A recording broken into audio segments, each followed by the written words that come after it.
3 years after the release of the Mi Pad 4 came Xiaomi's new Mi Pad 5.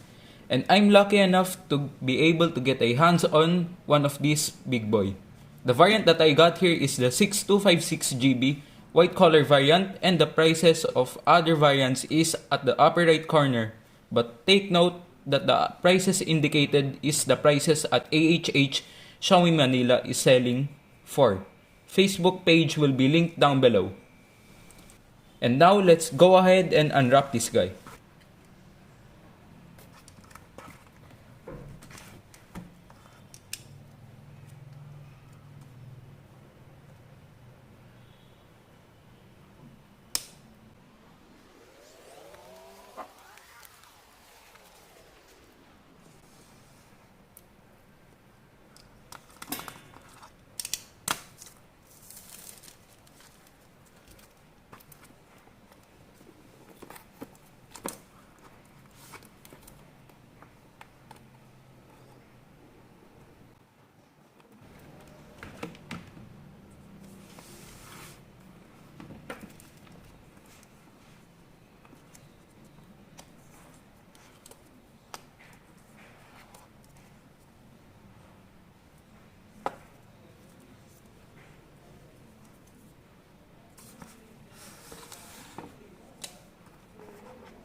After setting up, we are greeted by the MIUI 12.5 software.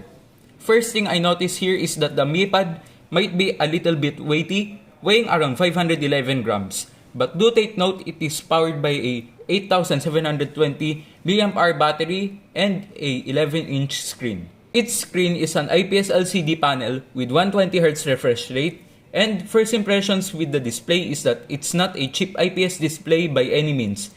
Especially it has both HDR10 and Dolby Vision inside of this display. Here at the back, it is made out of aluminum, same as the side panels, and they feel quite solid in terms of quality.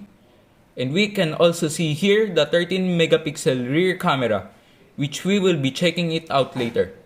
Now let's go and check out the settings of this device.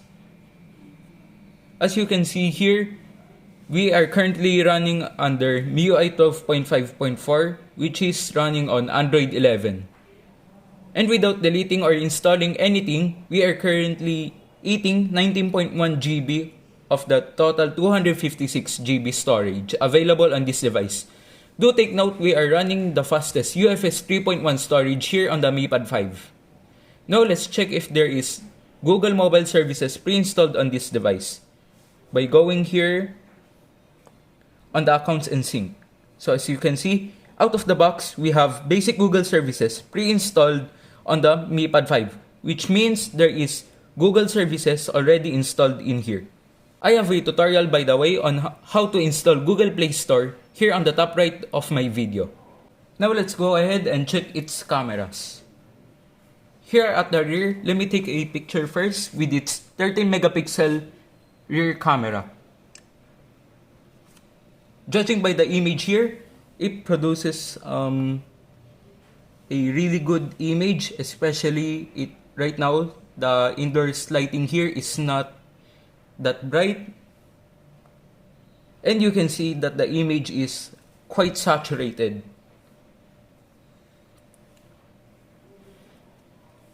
But overall, no complaints for its price.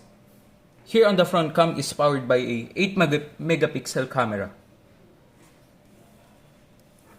Let me take a picture first. So, the 8 megapixel camera here is actually quite okay for any Zoom meetings or Skype calls that you will be doing here. Not bad at all for its price. First impressions with the Mi Pad 5 is that I'm kinda disappointed of them removing the charger on the box, like they did earlier this year on the China variants of the Mi 11 series. The screen is big enough, but with the LCD panel, I don't find it as a downside, especially for its price point, and it having a 120Hz refresh rate, Dolby Vision, and HDR10 packed in it. Its heaviness is just the same as the other 11-inch tablets, so no complaints there. And the build quality of this is really solid, especially it is made out of aluminum, both sides, and the back panel. Another thing here to mention is the chipset powering this boy, which is the Snapdragon 860 seen on the Poco X3 Pro released earlier this year. As an overall package, especially with the quad speaker setup located at the both sides of the device, I'm actually quite impressed because I didn't expect it to be that much good in terms of quality, but I was wrong. Anyways, I will be ending my unboxing and first impressions of this Mi Pad 5 here, and hope you enjoy it as well. I will be posting the full review sometime this week or next week, so stay tuned for that. Bye!